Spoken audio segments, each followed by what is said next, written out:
Hello there, fellow real estate enthusiasts. It's your favorite Florida realtor back with a must-see update on a one-of-a-kind real estate market that we call home. Things have been a little interesting, so to say, in the Sunshine State. Home prices have been soaring, inventory levels fluctuating like the tides, and buyers and sellers alike trying to figure out the best time to make a move.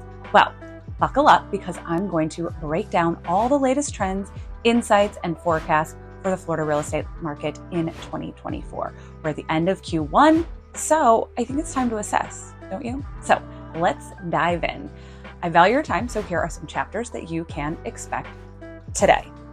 Let's talk about some stats and how they really correlate with what we are actually seeing out in the market. Home prices. Home prices in Florida have continued to rise, with the median home price reaching $404,100 as of January 2024. It is up 4.6% year over year. Now, that is a little bit more healthy than we have seen in the past, because the past few years was like a 50% rise, and that's just not healthy. So we're okay with that. Home sales in Florida have increased 0.9% year over year in January 2024, and it's indicating a continued strong demand.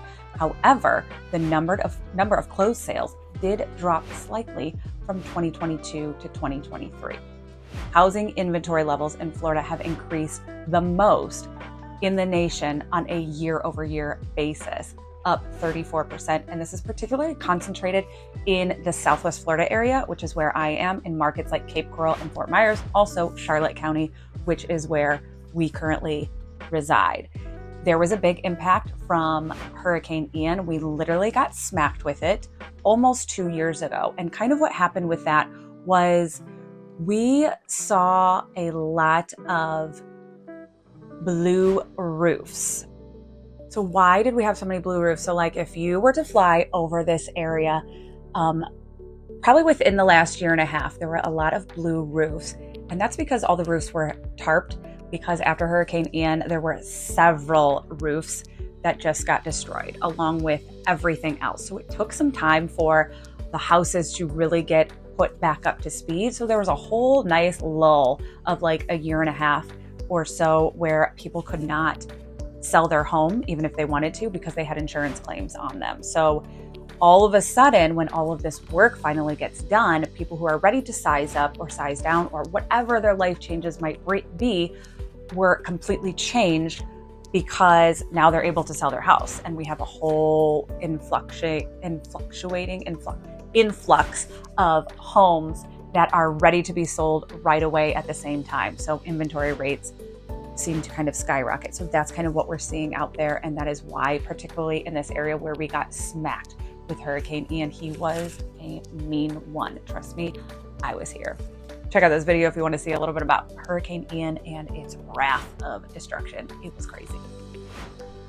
Quick story time. So what happened with us was we have two tiny humans and we have a nice sized house, but we're quickly growing out of it. We bought in the end of February 2020. So that's a really good time to buy.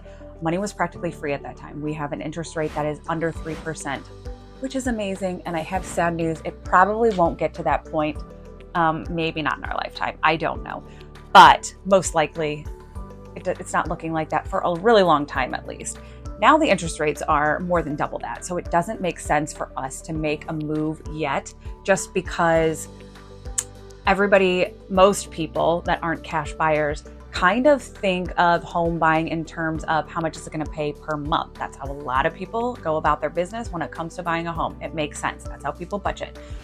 But it doesn't make sense for us to do that. And I think that's the same situation for a lot of people that are in that really great price point of an interest rate.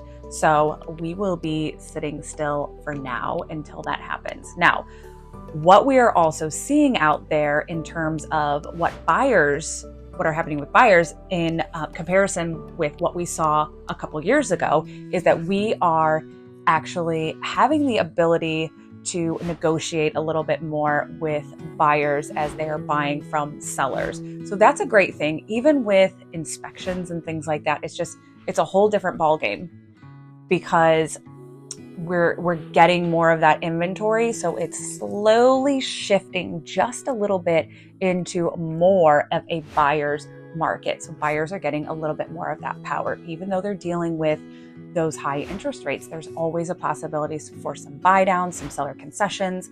We can find out very interesting ways to make those things work. So buyers, stay tuned, because it's coming to be your time again in this market down here.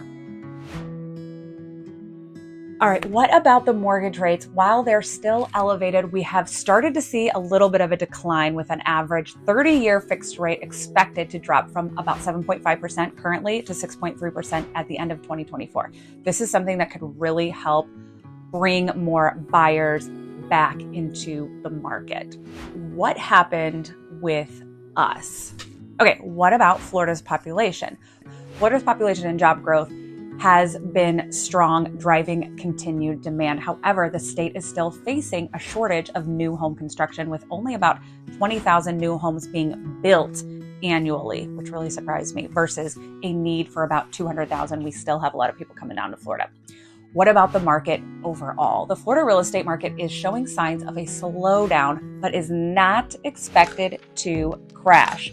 Prices are still predicted to rise, though a slower pace than the rapid appreciation seen in recent years. Like we talked about, that was super unhealthy. So if we just get a nice little boost, then it's going to be good for all, because even though the prices are still a little bit higher for buyers, they're still going to be able to take in that that equity. Okay, it's just not going to like double extremely.